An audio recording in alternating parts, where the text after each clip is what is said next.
Bienvenidas, bienvenidos a nuestro podcast Voces de Poder, donde hoy nos sumergiremos en un conversatorio enriquecedor con mujeres bolivianas maravillosas, destacadas y muy queridas. A lo largo de esta conversación abordaremos los logros alcanzados en las últimas décadas, así como los retos persistentes que aún enfrentamos las mujeres bolivianas. Nuestras invitadas compartirán sus experiencias, reflexiones, interpelando no solo el presente, sino también la importancia de construir un futuro más justo e igualitario. Doy la bienvenida a Jimena Beotegui, que siempre está acá con nosotros. Jimé, muchísimas gracias por estar, por sostenernos, por acompañarnos y porque eres el ejemplo más claro de que una mujer es poderosa cuando apoya a otra mujer y porque tú eres una lideresa indiscutible que acompaña en todos los momentos a todas las mujeres. Gracias, Jimé, por ser como eres tú, que esa es la esencia tuya. Gracias por estar acá. Oh, gracias, Jiménez. Demasiadas palabras muy bondadosas, pero creo que lo importante es hoy día rodearnos entre mujeres, trabajar por y para las mujeres, hablar de esta hermandad, de esta sororidad, visibilizarnos. Creo que eso es algo que es parte de los logros que hoy en día estamos viendo en el tema de género en nuestro país. Y bueno, feliz pues, Jimé, para conversar con tremendas mujeres.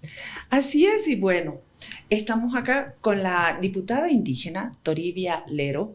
Muchas gracias, hermana Toribia, por estar acá, por esa lucha de tantos años, por todas las historias, reflexiones que vamos a poder escuchar, conversar y compartir. Gracias. No, a ti, gracias, estimada Jimena, por invitarme a este conversatorio. De igual manera, agradecida. Para mí es grato compartir con Jimena, también con Patricia, este espacio.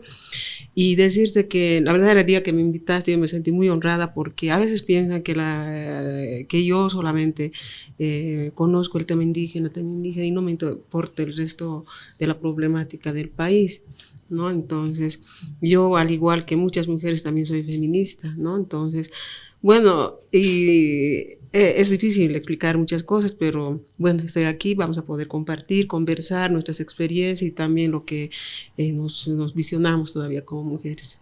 Gracias. Muchísimas gracias, qué maravilloso. Y bueno, Patricia Flores, comunicadora social, activista, feminista, investigadora, muy comprometida con todos los temas, pero tu corazón de feminista, de activista y todo lo que se pueda hacer, querida Pati. Bueno, Jimena, maravillosa. Honrada de compartir esta mesa con Jimena, con doña Toribia, a quien respeto y admiro mucho por su trayectoria, y bueno, contigo, que hay una conexión antigua por nuestra convicción como comunicadoras, pero desde otra perspectiva. Muchísimas gracias y qué honor, Jimena. No, gracias, primera vez compartir contigo un espacio tan importante. Abrir los espacios, abrir el debate, reflexionar y más aún el 11 de octubre, en el Día de la Mujer Boliviana, ¿no? De pronto pensar en Adela Zamudio y lo que en su momento y en su tiempo, porque ella es la precursora del feminismo y toda su lucha le sirvió también ataques, les sirvió que la agredan, pero ella fue firme en su convicción y en su compromiso. Y quiero salir con eso primero. Cuán importante es que seamos firmes en nuestra convicción, que seamos comprometidas en estas temáticas. Empiezo contigo, Jimé, y luego seguimos. Bueno, ahí les quiero compartir algo también. Uno dice, bueno, yo generalmente digo, yo no he nacido feminista, uno se hace feminista, ¿no? Pero de verdad Adela Zamudio ha sido parte de esa mi historia y cuando estaba en el colegio pues leí esta poesía Nacer Hombre, ¿no? Que realmente así me da escalofríos cada que, o sea, recuerdas lo que implica todo eso, lo que significa ese rol de subordinación donde siempre nos han visto a las mujeres y donde las mujeres por muchos siglos hemos actuado así. Entonces creo que es además una pensadora no boliviana, ¿no? Yo digo es una pensadora de América Latina, del mundo, que la han estudiado en la Sorbona, que la estudian en tantas partes del mundo, y ha sido parte de esta que después se ha vuelto ya mi pasión, de trabajar por los derechos de las mujeres en Bolivia, entendiendo ya todas estas olas, las luchas del feminismo, todo lo que hemos transitado y lo que hoy en día estamos heredando de estas mujeres que siglos atrás han empezado a trabajar por los derechos de las mujeres. O sea que realmente creo que en Bolivia tenemos un emblema, ¿no? con Adela Zamudio, y bueno, supongo que hoy día a nivel también de los colegios, universidades, espero que se siga trabajando mucho con ella. Yo valoro mucho que en el colegio donde he estado me la hayan presentado, ¿no? Porque realmente ha sido mi primer, entre Mafalda y Adela Zamudio, he tenido mis primeros pasos con el feminismo, ¿no? Qué lindo escucharte. Hermana también, ¿no? Luchadora por la democracia, por los derechos de la tierra, del territorio, de los pueblos indígenas, de las mujeres. Sí, y lo que yo quisiera compartir, por ejemplo, con ustedes es que nuestro país es un país intercultural. Venimos y tenemos historias, a veces que no podemos cesar algunas situaciones por ejemplo, de desencuentros, por decir, y que han marcado, ¿no?, cada etapa de nuestras vidas e historias. Entonces, yo también en la escuela, en el colegio, he conocido a Adela Zamudio mediante las poesías, pero a veces uno no entiende o dice, ¿qué es este feminismo?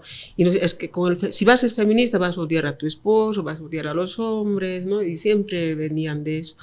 Pero ya cuando estás en otro tipo de espacios, digamos, de organizaciones, y ahí comprendes lo que es el patriarcado, lo que es el machismo y lo que hizo Adela Zamudio en sus tiempos. Pero también venimos de esos procesos, como decimos, de descolonización, que también mujeres indígenas han sabido luchar por derechos, ¿no? Particularmente derechos territoriales, culturales, y para nosotros Bartolina Sisa, por ejemplo, ¿no? También hay un día importante de la mujer indígena, es como que vamos luchando para construir también la interculturalidad, que significa cerrar brechas de desigualdad y brechas de desencuentros, ¿no? Porque todos somos bolivianos, sí, pues, pero también tenemos esta parte que hay en Bolivia. Y si vas a ir a un pueblo, por ejemplo, aquí en La Paz, nomás el pueblo Araona, es tan rico en cultura, en sabiduría, en conocimientos, y como que dices, ¿dónde estoy? Realmente no conozco mi país o mi departamento. El pueblo Chimán, el pueblo Eseja, el pueblo Uchupiamona, y cuando hablas del pueblo Callaguaya, pero al ladito están los mollos, es otra cultura, pero que son tan importantes, y también hay mujeres valiosas. Entonces, de ahí es que yo trato de que también comprendamos esa parte intercultural, y así que es muy valioso, ¿no? Y yo también me hice feminista cuando mis compañeros me decían, uy, ahora nos vas a odiar, así. Pero no es para odiar, sino que tienes que comprender lo que es el patriarcado. Y para comprender eso también tienes que transitar, ¿no?, por muchas situaciones. Así que yo creo que en Bolivia sí hay avances muy importantes desde estas resistencias. Como decir, cuán difícil es tomar decisiones, y verdad que para tomar esa decisión muchas veces tienes que apoyarte en algo, a veces en ti mismo, pero para mí el apoyo más grande que tuve son estas experiencias también de lideresas, no como Adela Zamudio o como Bartolina Sisa o como otras mujeres que han sabido tomar decisiones. Eso es tu mayor apoyo, y tienes que conocer. Y también alguien que está a tu lado es tu mamá, y para mí mi mayor apoyo también es mi mamá. Pero toma decisión, si tomas este camino yo voy a estar ahí, si vas por este lado yo voy a estar ahí, y si no te quieren ahí en la ciudad te vas a volver a la comunidad, yo te voy a apoyar ahí. Eso te hace, el ¿no?, amor de la claro, mamá, ¿no? Es increíble. Entonces yo creo que eso podría decir, ¿no? Tomar decisiones, te apoyas en algo, y yo parto también de la colectividad, ¿no? A mí me ha ayudado mucho mi mamá, esas experiencias de las ancestras, ¿no?, de todas ellas, y también las personas que están en tu entorno, porque con quién vas a transitar toda esa tu decisión son esas las mujeres que están a tu lado, y por eso estamos aquí donde estamos también. Sí. Aunque no hay que, yo parto de que tampoco hay tan malos hombres, sino también hay algunos que te han apoyado. Después de lo que yo ya tenía recorrido, también he tenido alguien que me ha apoyado, que es mi esposo, por ejemplo. Pero ha sido después que ya estuve bien, y él me dijo, realmente tú te has reído en la etapa del patriarcado, has superado mucho, pero Ay, qué ¿cómo? lindo. Sí. Pero Sí. ¿cómo? Yo ni me doy cuenta, Un pero aliado. ¿cómo? ¿Qué he hecho? Así. Pero ya después me explica, pero es así, es que el patriarcado realmente existe y te hace maldad. Ay, sí. O sea, siempre quiere pisotear a la mujer, no lo ve como su compañera, como alguien que también puede triunfar, puede lograr, sino que es mujer, tiene que cocinar, lavar, ¿no? Tiene que estar en la casa atendiéndome, siempre lo ves así. Y me dolía el alma cuando tú salías y mis amigos me decían, ¿por qué levantas a tu mujer así? O sea, te está haciendo quedar mal. No, pero yo decía, no, la tengo que apoyar, es mi esposa, así. Entonces, a eso me refiero cuando digo, te has reído en el patriarcado. Qué maravilla. Así.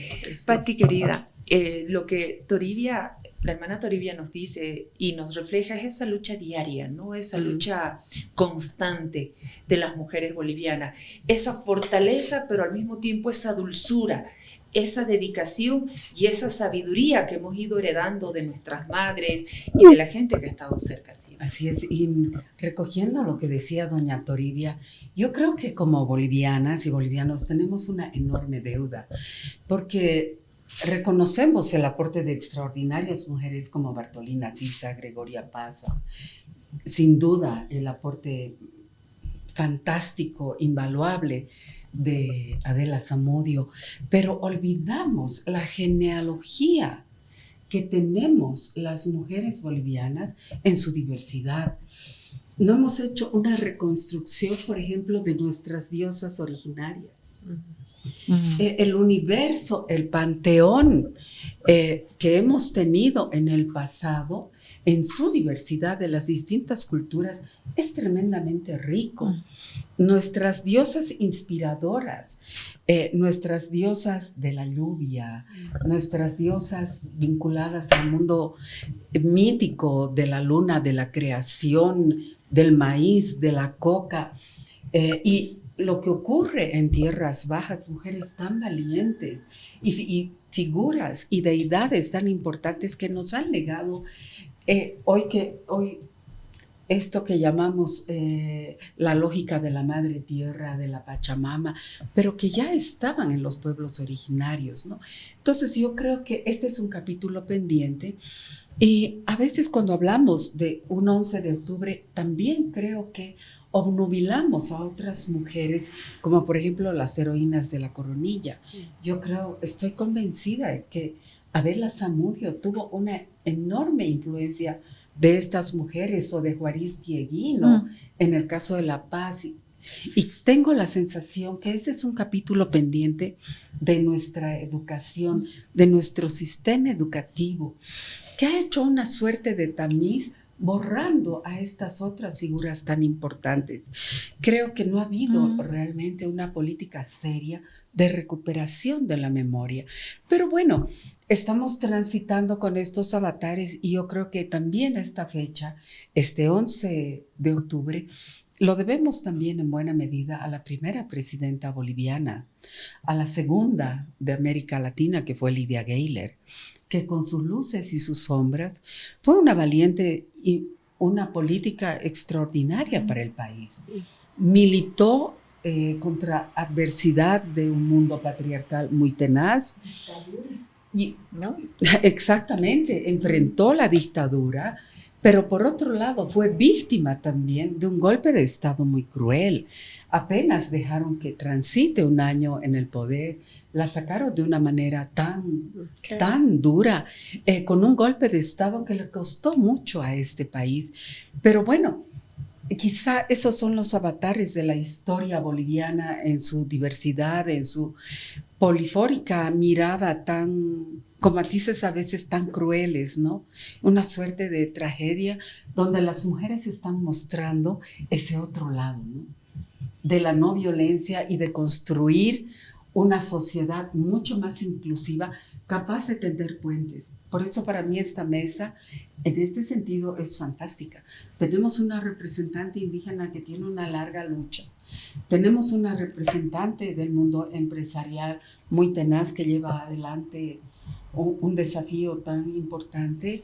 Y bueno, Jimena, que tiene un largo recorrido en los medios. Entonces, creo que esta mesa es un simple ejemplo y muy potente de lo que podemos tejer juntas si sumamos horizontes comunes, ¿no? Sueños comunes. Sí, lo que dices, diversidad, conexión, creo que es tan importante hoy en día para visibilizar también lo que las mujeres estamos hablando hoy de estos derechos, ¿no? Realmente sería muy interesante que tengamos otra entrevista para hablar justamente de esa educación, ¿no? Porque yo creo que no hemos llegado a despatriarcalizarla, ¿no? Entonces, los referentes hoy en día siguen siendo hombres, ¿no? Entonces, cuando estás estudiando la historia, seguimos hablando de hombres que se han destacado, no sé qué. Entonces, de repente aparece Madame Curie por ahí o pocas mujeres. Cuando hoy en día, y rescato de verdad el discurso que ha tenido ayer la nueva presidenta de México, es la época, es la era de las mujeres, ¿no?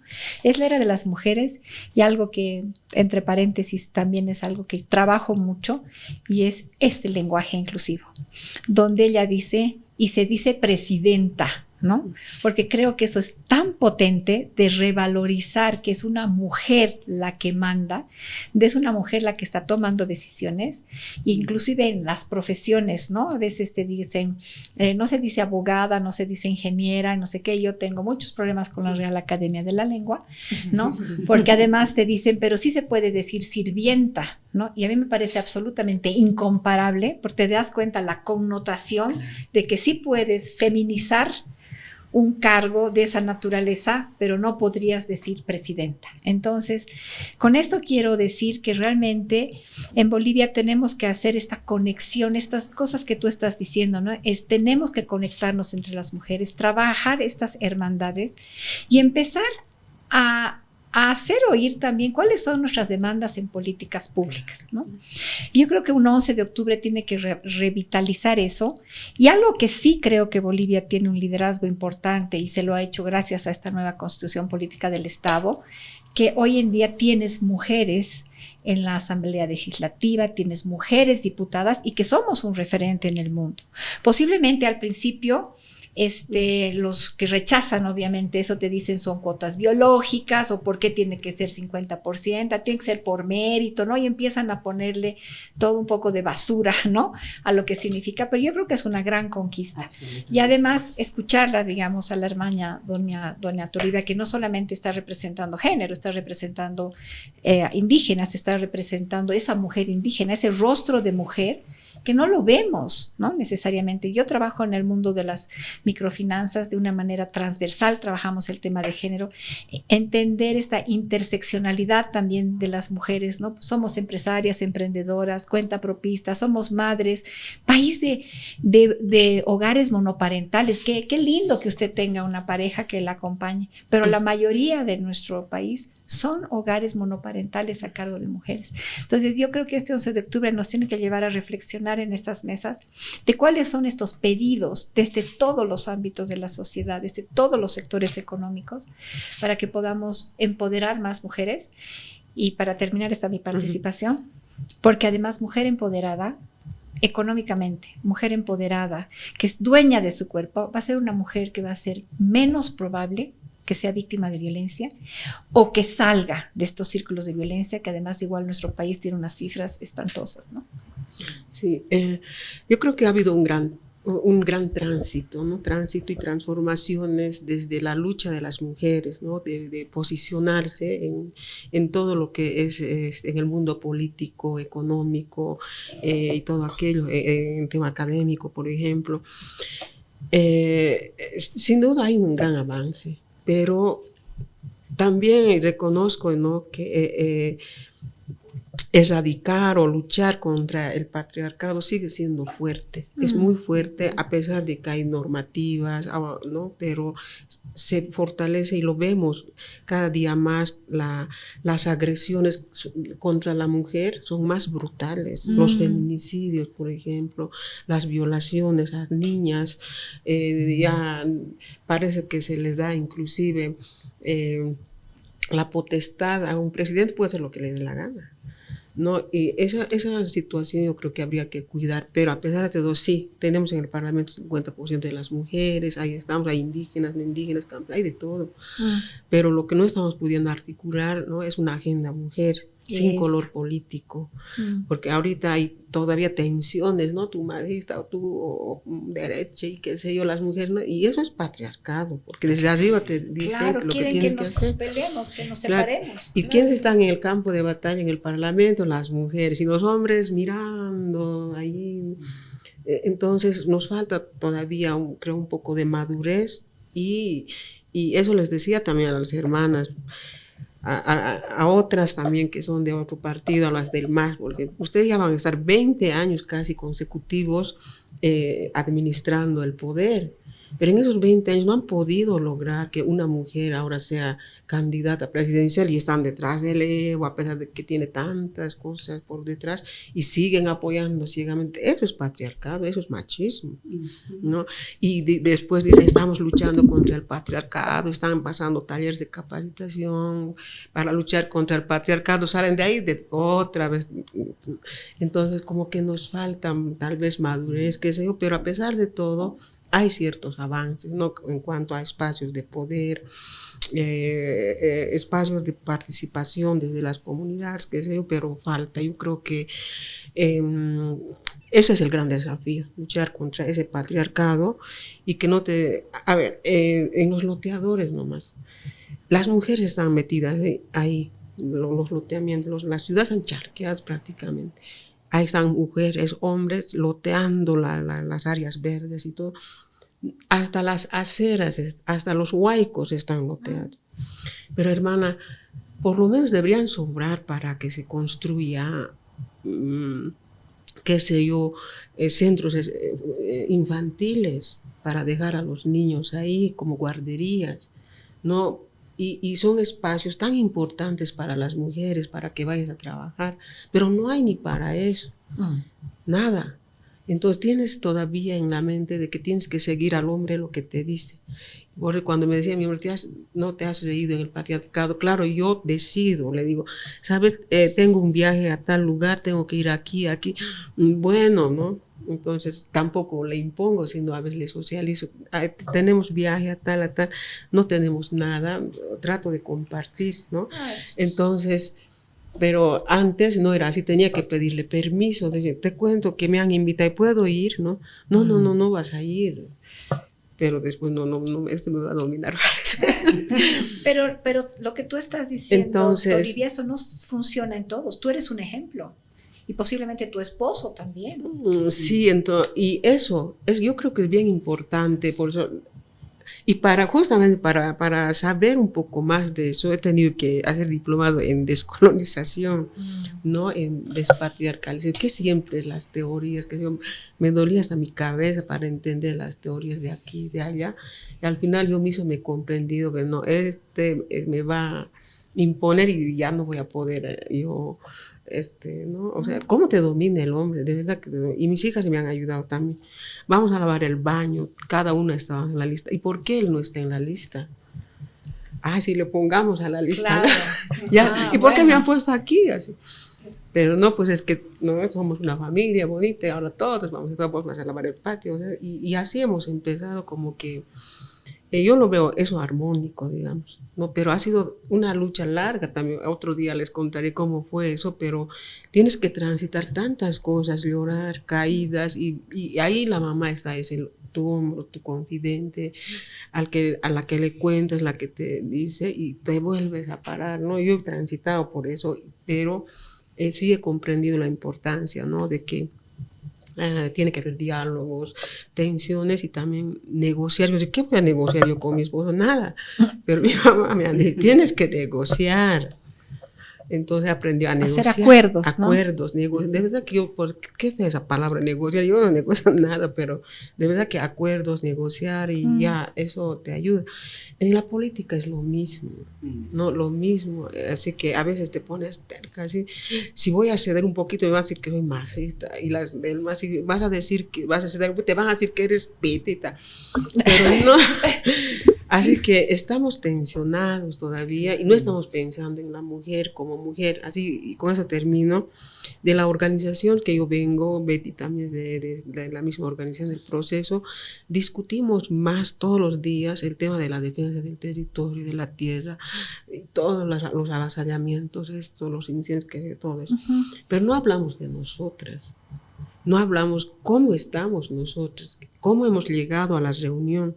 Porque yo me acuerdo las primeras veces, me llaman, hermana Toribia, no voy a venir a la reunión, mi esposo no quiere. Más allá estoy viajando, hermana Toribia, no voy a poder a la reunión, mi mamá se ha enfermado, vos nomás anda. Al final de las 10 mujeres que teníamos que ir, 2 aparecieron. Claro. ¿No? Entonces, pero tampoco decía yo, deberíamos hablar de nosotros, no hay tiempo. Pati, ahí te quiero hacer una consulta. Primero que tú eres un referente de la lucha de las mujeres, activista, feminista, y en estos temas que mencionaba también doña Toribia, este tema de la corresponsabilidad sigue siendo un óbice para que las mujeres puedan estar en cargos políticos, en cargos empresariales.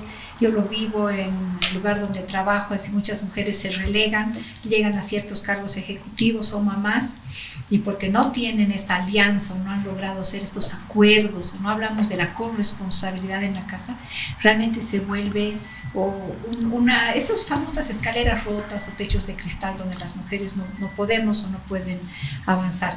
Yo misma, yo he roto un montón de esos temas para llegar a ser presidenta del directorio, y no ha sido precisamente con acuerdo, sino con divorcio. ¿No? Claro. Pero más allá de eso, ¿tú cómo ves que nuestro país pueda dar un salto también? No sé si la legislación, porque la empresa privada puede ser algo, ¿no? Pero en otras partes del mundo, esto de la corresponsabilidad está en las leyes, ¿no? Absolutamente. Empezamos por ahí, que no sé si hay la voluntad política de abordar estos temas, más que hoy día estamos con otras prioridades supuestamente, pero si no abordamos este tema del cuidado, que no solo son hijos, sino son personas mayores, a la mujer nos han encargado el cuidado del otro, todo es nuestra responsabilidad. ¿Cómo ves tú eso en toda esta tu trayectoria? Creo que esta es una tarea pendiente en el mundo en general. Si bien Bolivia es una vanguardia en términos de conquista normativa. Hemos luchado mucho, por ejemplo, por la ley de paridad. Ha sido enormemente fuerte el tensionamiento al interior del legislativo para lograr lo que se logró.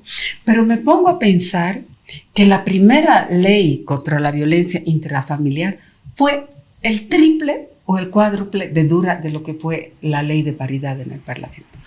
Yo recuerdo que legisladores muy connotados del mundo de las leyes a fines de los 90 no querían escuchar que la violencia contra las mujeres en el hogar era un tema de derechos humanos, era un tema privado. Y costó mucho. Beijing, ¿no? Y posteriormente vino Beijing. No, en realidad fueron simultáneos. Porque como sociedad civil empezamos a discutir la ley contra la violencia intrafamiliar unos años antes. Y cuando llega Beijing, evidentemente hay una sincronía global porque la violencia contra las mujeres sea un hecho de derechos humanos, porque ya se había aprobado en el 93 la CEDAW. Y lo interesante es que en esta sincronía global los gobiernos y los estados del mundo se comprometen a esta ley. Ahora, estamos hablando, digamos, de fines de los años 90. Han transcurrido apenas 2 décadas desde ese momento y han quedado temas enormemente pendientes. Ahora, evidentemente con Beijing, países del mundo europeo avanzaron con la conciliación de las tareas del hogar, hoy conocidas como las tareas del cuidado, para una corresponsabilidad entre mujeres y hombres.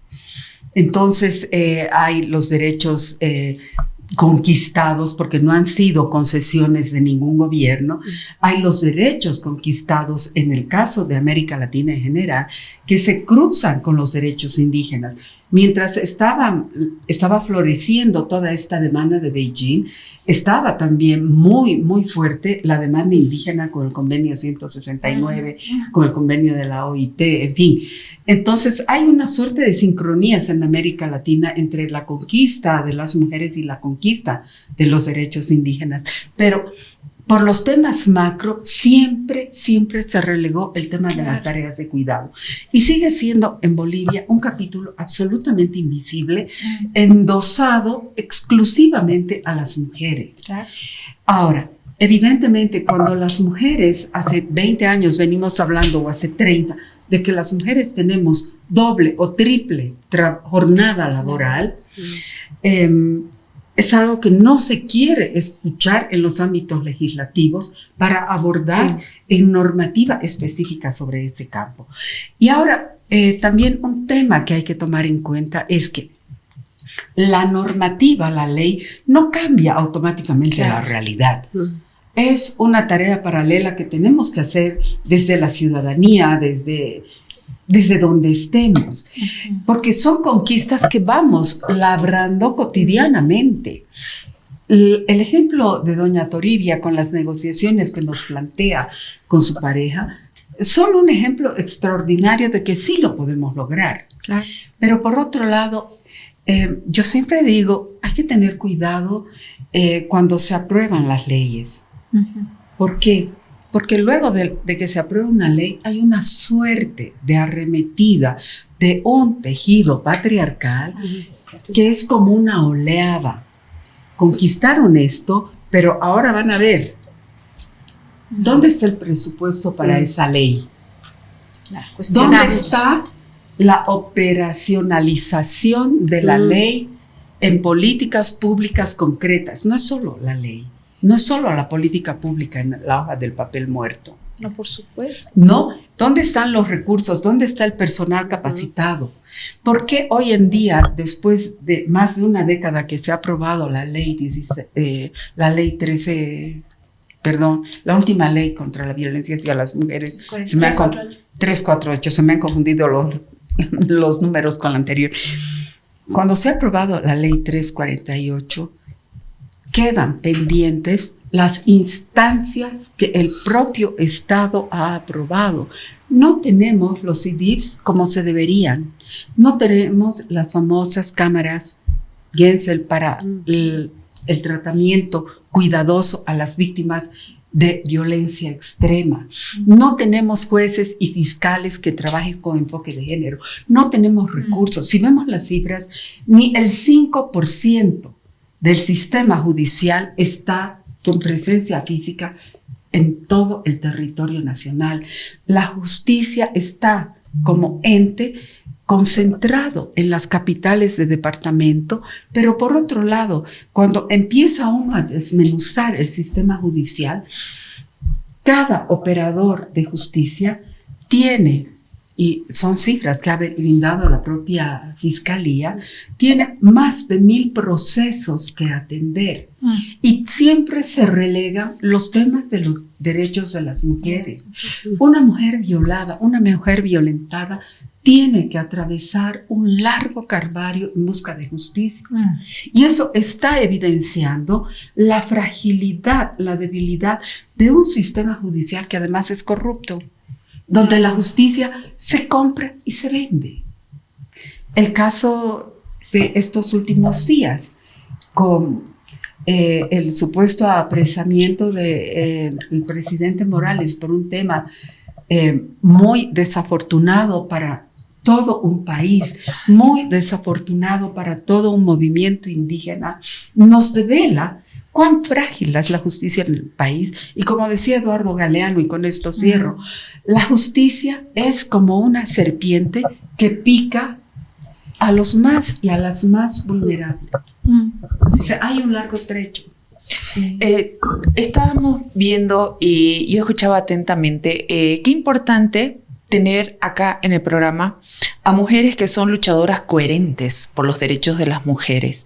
Y a pesar de la violencia que hemos graficado y que la vemos, es una realidad, ya no somos las mujeres frágiles, Ya no somos las mujeres resignadas y estamos cada vez más unidas en esto, porque ya estamos luchando unidas para disminuir la brecha salarial, para tener las mismas oportunidades. Pero creo que además hay los temas políticos pendientes. Tú hacías referencia a la presidenta de México, por ejemplo. Tenemos otros ejemplos. Kamala Harris está rompiendo toda una estructura en Estados Unidos. Y así muchos casos. Una luchadora por la democracia como Corina Machado, por ejemplo. En Bolivia, las mujeres sufren acoso, violencia de los mismos partidos políticos porque ven en una mujer una amenaza a sus propios intereses, a ese machismo, a esa posición patriarcal. Yo creo que los partidos políticos son los más duros y cerrados para dar espacio a las figuras políticas de mujeres. Ahí cuando mencionaba la hermana Toribia, doña Toribia, es algo bien importante que no solamente hay que trabajar, digamos, desde diputadas indígenas, hay que entender lo que significa la descolonización, ¿no? Hay que despatriarcalizar, hay que descolonizar, ¿no? Porque si no entramos al romper estructuras, solamente estamos hablando en la superficie, ¿no? Entonces, el tema del patriarcado es un tema que también está asociado a ideologías políticas. Al capitalismo le interesa que la mujer esté subordinada.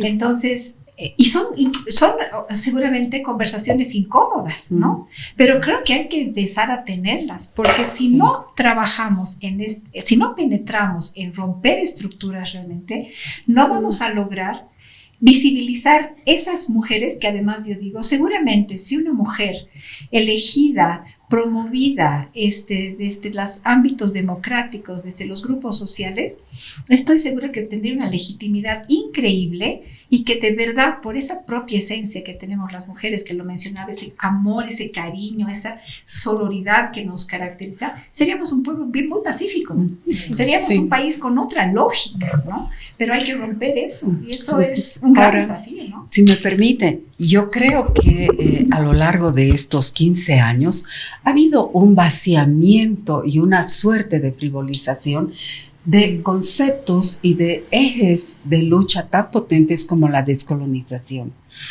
En cuanto a la despatriarcalización, yo siempre he sido enormemente crítica y lo he denunciado en la medida de mis posibilidades, porque la despatriarcalización en realidad es una tesis apropiada por el gobierno de Evo Morales en su momento, de lo que planteó María Galindo. Claro. Cuando apareció el tema de la descolonización, María salió con un grafiti en toda la ciudad de La Paz que decía: no hay descolonización sin despatriarcalización, y propuso una constitución política del Estado feminista, con tareas muy concretas de lo que ella estaba planteando.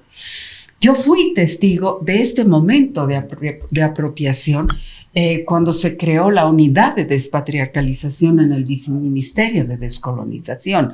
En ese momento, por circunstancias y azares de la vida, me tocó estar, digamos, con mi corazón, con María Galindo, pero por otro lado, con mi oficio de comunicadora en la unidad de despatriarcalización. Entonces, yo fui testigo ocular y vivencial de ese momento, de esa intencionalidad de generar políticas públicas, pero no había el sustento teórico potente que pueda armar todo un andamiaje de políticas públicas despatriarcalizadoras, porque no sabían por dónde desestructurar lo que se tenía en el Estado como piso. Claro. Desde la Constitución Política del Estado. Agarraron un concepto.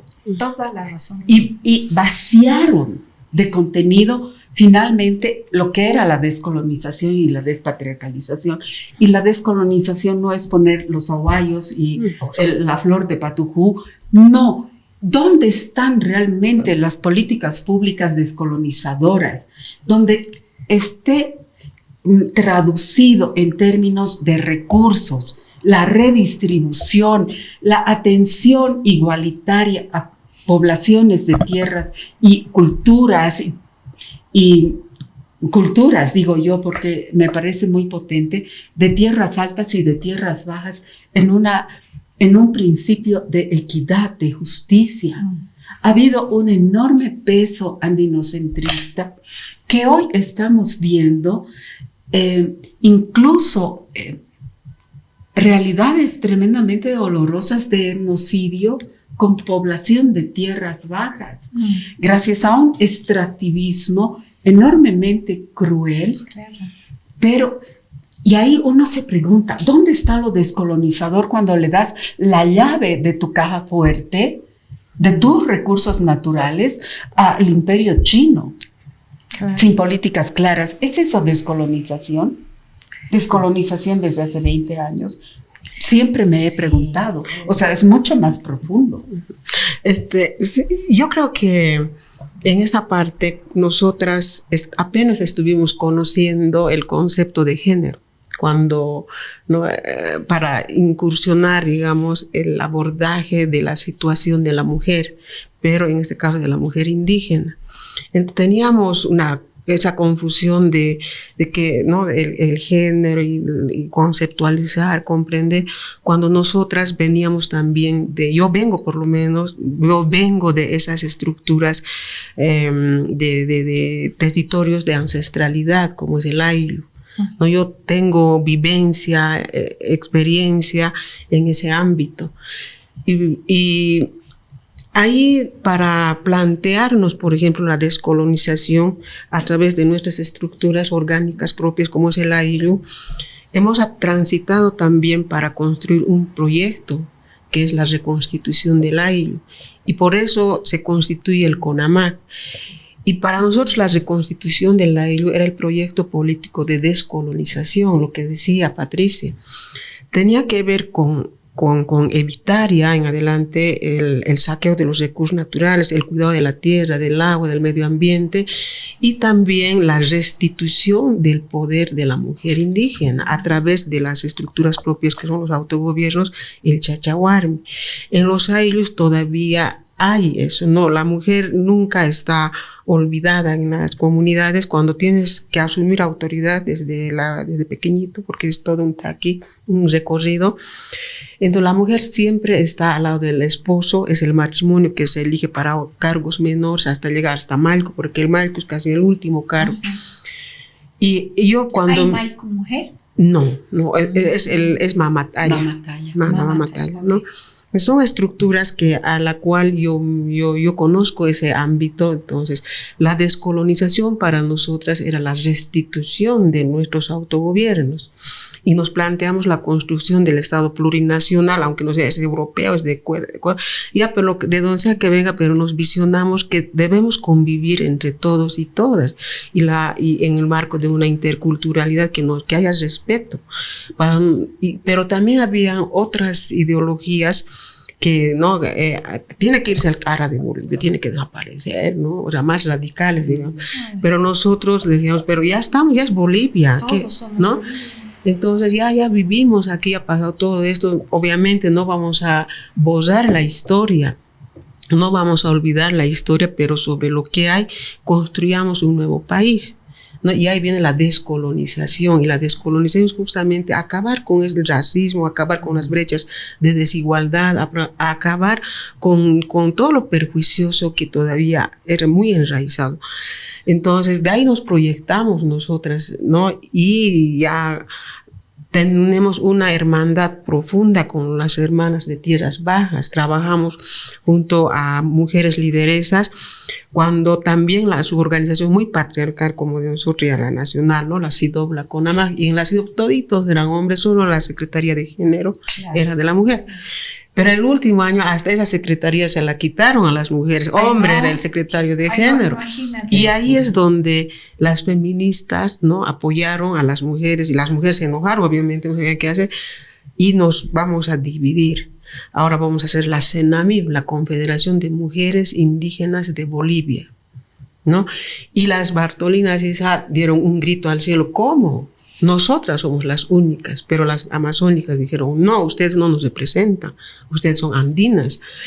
Entonces también había esas pugnas, ¿no?, de representatividad, y nosotros dijimos, también somos del Ayllu y así.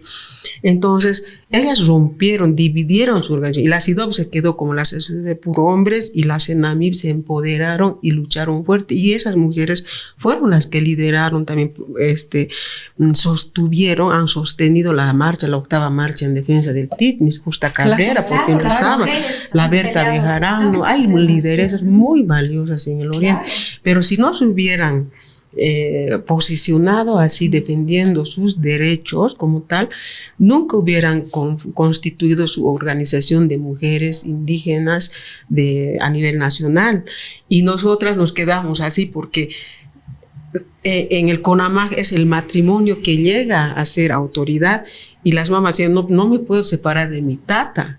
Entonces haremos un consejo de mamatarias, pero interno, y que no nos digan los tatas qué vamos a hacer y qué no vamos a hacer. Simplemente que nos autoricen nuestro plan. ¿No ves? Entonces, pero ahí llegamos. Cuando estuvimos ahí, después de la marcha del TIPNIS, ya llegó el castigo, nos destrozaron todo, pero lo que sí ha quedado es la CENAMIB. Y de nosotras, de las tierras altas, quedamos semillas regadas en todo lado y hacemos resistencia. Entonces están ahí las mujeres luchando, pero luchando por la descolonización, lo que tú decías. ¿Cómo va a ser vivir bien esa hecatombe en la Amazonía? ¿Cómo puede ser vivir bien echar cianuro, mercurio? Aquí en Viacha, aquí arriba que La Paz están tomando agua contaminada. Entonces hay todavía eso, ¿no? Y claro, pienso que también hemos vivido años pensando que Evo Morales, por ser indígena, va a llevar adelante un proyecto político nuevo, ¿no?, para un nuevo país, pero nada de eso hay. Lo que dicen, ¿dónde está la descolonización? Descolonización es incendiar la Amazonía, matar millones de animales. No es pues descolonización, es profundización del colonialismo, ¿no? Entonces, yo creo que sí, las mujeres estamos ahí, no hemos claudicado, no nos interesa que el MAS haya monopolizado inclusive nuestra representación, y hemos tenido la capacidad de alejarnos, porque ahorita hubiéramos estado ahí llorando seguramente, pero no, hemos podido, inclusive como mujeres organizadas, y ahí les digo, dice que hay instancias para denunciar a nivel internacional, porque aquí no vamos a encontrar justicia, nos han quitado eso, nos perseguían para matarnos. De declaraciones, pronunciamientos de nuestros nombres, de que esas son traidores del proceso de cambio, enemigos, todo. Y buscar justicia a las mujeres. Vayamos a Santa Cruz, y desde ahí vamos a buscar justicia. Dice que hay la ONU, CEDAW, la EPU, y para eso hemos escrito. Entonces nos llamábamos por celular, yo en medio caminé, hermana, no voy a venir porque no quiere mi marido saber nada de eso, hermana, no voy a ir. Y entre dos llegábamos a Santa Cruz y llorábamos, que vamos a ver. Pero sabíamos que de atrás había el apoyo. Entonces han habido mujeres que realmente se han posicionado, y de ahí viene ya esta Cecilia Moyobiri, que ahora es senadora, y de su marquesa Teco, y habían otras hermanas que han llegado a Alemania para denunciar ante esa instancia de la Ruth Alipas, para denunciar a esta secretaría de la Madre Tierra, ¿no?, que está en Alemania, y ellos han llegado a ver la situación en que está el TIPNIS y los territorios indígenas. O sea, las mujeres han sacado sus denuncias a nivel internacional, y cosa que los hombres no podían, ¿no? Y después hemos dicho, son las mujeres las que están luchando más, y nos hemos empezado a organizar en territorios, pero al final pero el territorio es nuestro cuerpo, y estamos luchando por nuestro cuerpo, por nuestras hermanas, por la vida, así que es esperanzador, sí, ¿no? O sea, yo a veces pensaba y decía, esto ya fue, pero cuando me llamaban, hermana, estamos reunidos y tienes que venir, pero yo no tenía trabajo ni nada, y a mi esposo le tenía que pedir, préstame 300 bolivianos, ¿dónde vas a ir? Y me ponía a llorar, ya no llores, ya te voy a prestar, ya te regalo, así. Y a veces me dice, pero ¿por qué vas? Yo te puedo mantener, yo te puedo dar tantas cosas. ¿Por qué vas? ¿Te gusta sufrir? Me decía. A las mujeres nos gusta la lucha, ¿no? Entonces decía, no, pero no soy yo, sino que son nuestros pueblos. Claro. Y desde ahí creo que le ha gustado eso y ahora es el que más me anima todo y así. Así que nos hemos acompañado con él en la lucha, con las hermanas también. Hemos sacado las luchas a nivel internacional de lo casi nada, de las cenizas, y eso es bien gratificante.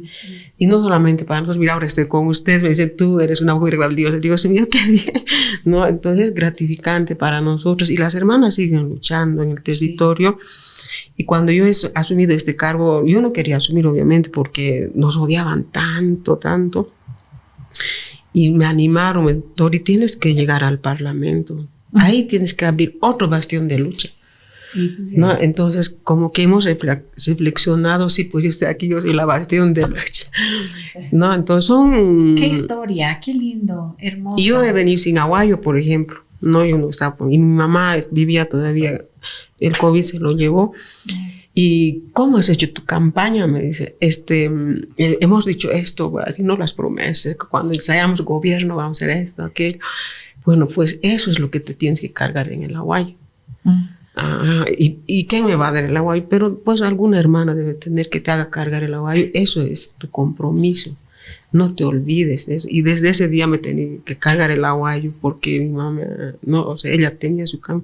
Es que eres autoridad y has hecho un compromiso. Y ese compromiso tiene que estar en tu aguayo. Y cuando vayas a las reuniones en el gobierno, eso tienes que cargar, o sea, la responsabilidad. Así que, no, por eso es muy valioso la experiencia de la mamá, lo que te dirige, todo eso, y el acompañamiento de las hermanas. Y por eso quería decir, con esto finalizo también esa parte, es que todo este proceso que vamos construyendo entre mujeres indígenas, no indígenas, es de nosotras. Como decir, si no hubiera sido Lydia Gayler, nunca hubiera habido 11 de octubre. Los hombres, imposible que hubieran declarado 11 de octubre. Yo era todavía chiquita esas veces y dijeron, ahora tenemos una presidenta, las mujeres estamos en el poder, decían en mi pueblo. Yo no entendía muy bien todavía, pero decían, ahora estamos en el poder. Y a los hombres les miraban, pues, no, ahora estamos en el poder. Qué orgullosas se sentían las mujeres. Claro. Y cuando Yanine Áñez llegó igual al gobierno como pudo, lo mismo dijeron. Como sea, ha llegado la Áñez, pero aunque me digan de derecha, estamos en el poder. Entonces, cuán importante yo veo ahora que sí, las mujeres tenemos que animarnos. Sí. A ser candidatos presidenciales. La participación tiene que estar en todas las esferas, ¿no? Política, ahorita privada. La presidencia tendría que estar en nuestras manos y más de la mitad de parlamentarias son mujeres en concejalías, asambleístas, y se supone que también la mayoría de las mujeres quieren, porque les digo esto porque ya cuando era niña, y les repito, las mujeres decían, Lydia Gayler está en el poder, estamos en la presidencia, orgullosas. Estamos, ¿no? Además, estamos. Sí. Entonces yo creo que sí, por eso tenemos que sentirnos bien y hay mucho por hacer, sí, y eso es agenda. Bueno, quiero decirles a toda la gente que nos está siguiendo a través de nuestras páginas Voces de Poder que hay una segunda parte. Hay una segunda parte de este podcast. Entonces, mientras tomamos un vasito de agua, mientras las personas que nos están siguiendo en nuestras redes bajan del auto o cargan el celular o quieren ir a comer algo, decirles que este podcast tiene una segunda parte y vamos a hablar de la participación de las mujeres en la política como uno de los desafíos fundamentales y como una de las más grandes oportunidades que tenemos las mujeres hoy en día. Una pausa y ya estamos con la segunda parte de este podcast. Síganos en Voces de Poder.